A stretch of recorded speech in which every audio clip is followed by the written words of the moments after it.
दिन बात करेंगे आज के मुख्य समाचार, बड़ी खबरें और केवल काम की खबरों की जानकारी लेंगे। युवाओं के लिए बड़ी खुशखबर है सरकार की ओर से, साथ ही लॉकडाउन को लेकर अलग अलग राज्यों से आई हुई बेहद ही महत्वपूर्ण और सिलेक्टेड खबरें हैं। चक्रवाती तूफान के बारे में भयंकर अलर्ट जारी किया गया है, साथ ही हम जानेंगे सरकार की ओर से नए नियम, बड़ी घोषणा और बड़ा ऐलान का भी अपडेट लेंगे। बैंक खातेदारों के लिए भी बड़ा अपडेट आ रहा है, साथ ही स्कूल में पढ़ने वाले विद्यार्थियों के लिए बड़ी खबर आ रही है। लोन को लेकर सरकार की ओर से बड़ा फैसला लिया गया है और काफी ज्यादा फायदा मिलेगा। इसके अलावा अलग अलग राज्यों से आए हुए बड़े अपडेट और जो काम की खबरें हैं उनके बारे में जानकारी हम आपको बताएंगे। पूरा वीडियो ध्यान से देखिएगा, बीच में वीडियो को बंद मत करिएगा। दोस्तों, वीडियो की शुरुआत करेंगे आप लोगों के एक प्यार भरे से लाइक और शेयर के बटन के साथ, क्योंकि दोस्तों आप लोगों के लाइक और शेयर की वजह से ही इस वीडियो पर व्यूज आ पाते हैं और ऐसी काम की खबरें हर रोज आप आपके मोबाइल पर देख पाते हैं। तो दोस्तों, इस वीडियो पर एक लाइक और शेयर का बटन जरूर दबाना। बिना टाइम विलंब किए चलते हैं खबरों की ओर। पहली बड़ी खबर है संपूर्ण भारत का 19 मई 2020 का मौसम पूर्वानुमान हम जानेंगे। अगले 24 घंटों के दौरान केरल, तटीय कर्नाटक और दक्षिणी तमिलनाडु के कुछ हिस्सों में मध्यम से भारी बारिश होने की उम्मीद है। आंतरिक तमिलनाडु, आंतरिक कर्नाटक, मध्य महाराष्ट्र, छत्तीसगढ़ के कुछ हिस्सों, गंगीय पश्चिम बंगाल, उड़ीसा और उत्तर पूर्वी राज्यों में कुछ स्थानों पर बारिश होने का अनुमान है। तटीय आंध्र प्रदेश और रायलसीमा में गर्जना के साथ ही एक दो स्थानों पर तेज बौछारें गिर सकती है। वहीं दोस्तों, पश्चिमी हिमालय पर कश्मीर से लेकर उत्तराखंड तक बारिश की गतिविधियां बढ़ सकती है। राजस्थान में धूल भरी आंधी चलने की संभावना है। दक्षिण पश्चिमी और पूर्वी मध्य प्रदेश में एक दो स्थानों पर गर्जना के साथ हल्की बरसात के समाचार है। अब दोस्तों, चक्रवाती तूफान को लेकर जो बड़ी खबर आ रही है इस वक्त की, आप देख सकते हैं अत्यंत प्रचंड हो सकता है चक्रवाती तूफान अम्फान। जी हाँ दोस्तों, बड़े पैमाने पर ये तबाही मचाने की क्षमता रखता है। IMD ने इस तरह का अपडेट दिया है। और सबसे जरूरी बात आपको बता दें कि 1999 के बाद भारत में आने वाला ये दूसरा सबसे प्रचंड चक्रवाती तूफान बताया जा रहा है। चक्रवाती तूफान अम्फान की समीक्षा बैठक के बाद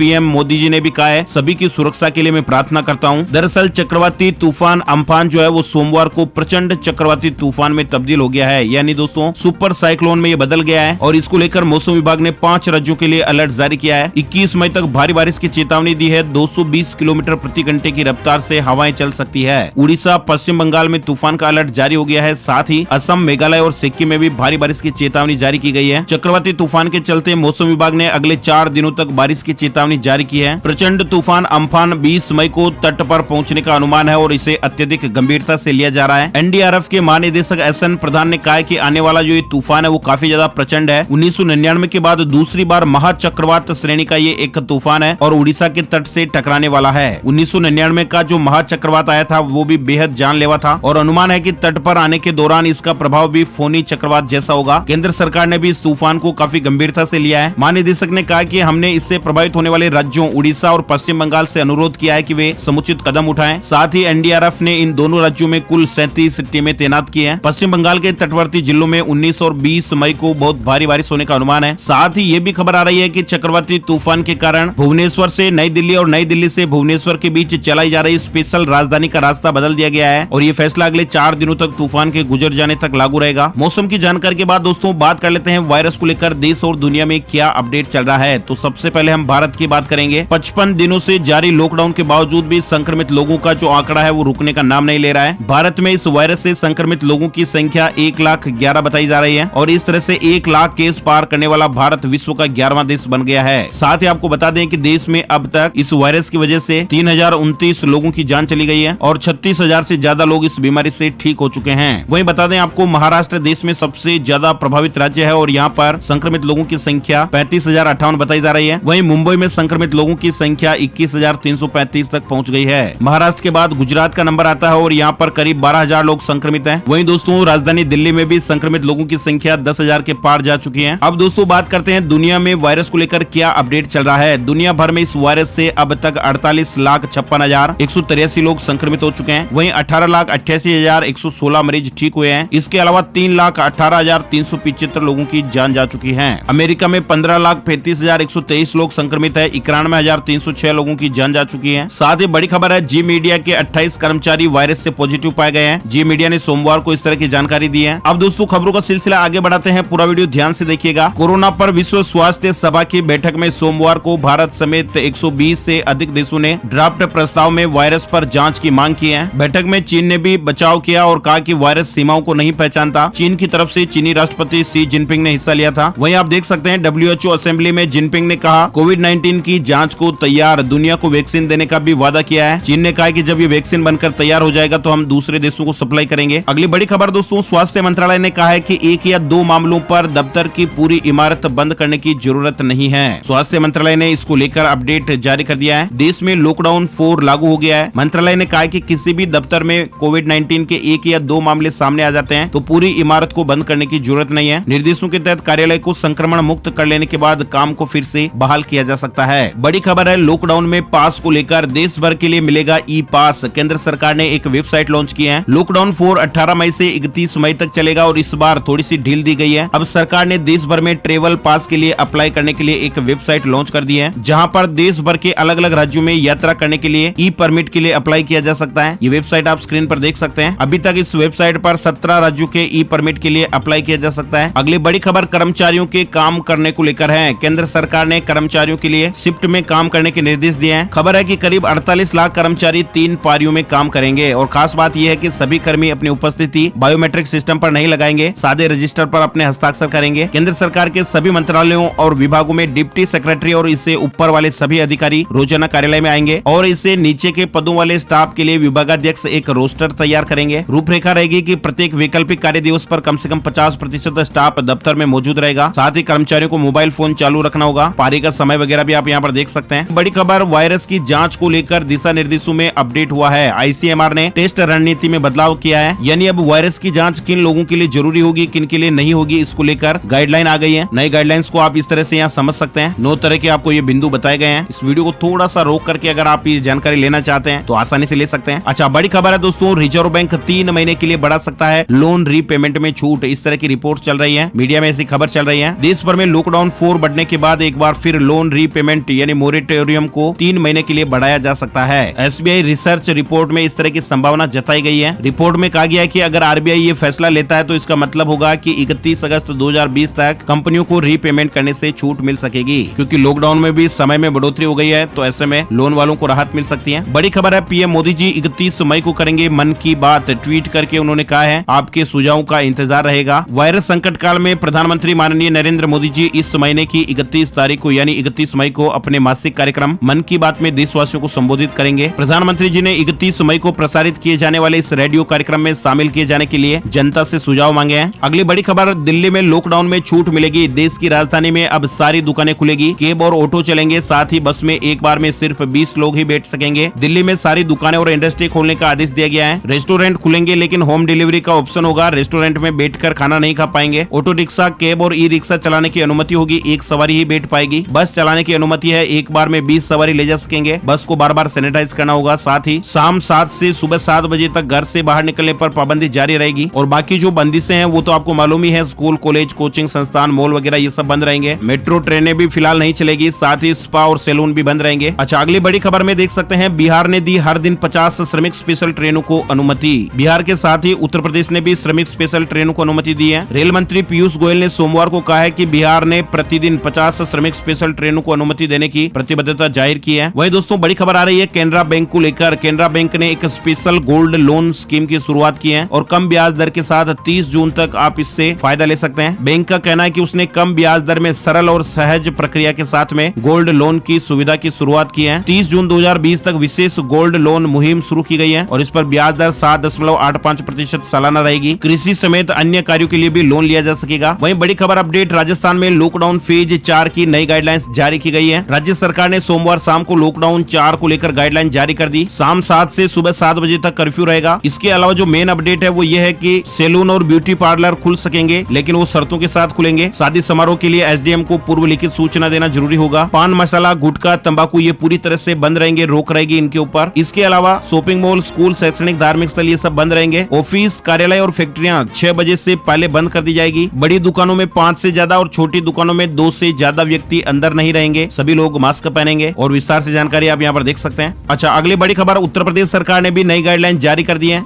रहेगा। होटल, रेस्टोरेंट, ढाबे, बार, मॉल, थिएटर, ऑडिटोरियम, ये जो एक्टिविटी है इन पर प्रतिबंध रहेगा। स्कूल, कॉलेज भी बंद रहेंगे। सरकार ने राज्य में जिलों का जोन निर्धारण नए सिरे से कर दिया है। ये जानकारी भी आप स्क्रीन पर देख सकते हैं। वहीं दोस्तों अगले बड़ी खबर आ रही है। सबसे बड़ी खबर, इस राज्य के युवाओं को लॉकडाउन में नहीं होगी नौकरी जाने की टेंशन। राज्य सरकार के इस कदम से आसानी से मिलेगी जॉब। हरियाणा में रहने वालों को अब नहीं होगी जॉब की टेंशन, क्योंकि सरकार युवाओं के लिए रोजगार अवसर सृजित करने के लिए जल्द ही एक अल्ट्रा मॉडर्न जॉब पोर्टल शुरू करने जा रही है और इससे युवाओं के साथ साथ इंटरनेशनल और मल्टीनेशनल कंपनियों को भी फायदा होगा। कंपनियां इस वेबसाइट के जरिए क्वालिफाइड और ट्रेंड वर्कफोर्स हासिल कर पाएंगी। ये बात हरियाणा के उप मुख्यमंत्री दुष्यंत चौटाला ने कही है। हरियाणा के दोस्तों और मित्रों के लिए अच्छी खबर है। अगली बड़ी खबर, gold price today, silver price today update को लेकर जानकारी में देख सकते हैं। 18 मई 2020 को सोने चांदी के रेट इस प्रकार रहे। सोना 47,948 रूपए प्रति 10 ग्राम पर रहा। चांदी 47,515 रूपए प्रति किलोग्राम के भाव पर रही। ये जानकारी India Boolean and jewellers association की वेबसाइट पर उपलब्ध है। तो दोस्तों आज के वीडियो में फिलहाल बस यही अपडेट था आप लोगों के लिए। उम्मीद आपको जानकारी अच्छी लगी होगी। लाइक और शेयर करना ना भूलिएगा। और हाँ दोस्तों, अगर आप लोगों ने इस चैनल पर ये वीडियो पहली बार देखा है तो इस वीडियो के नीचे लाल बटन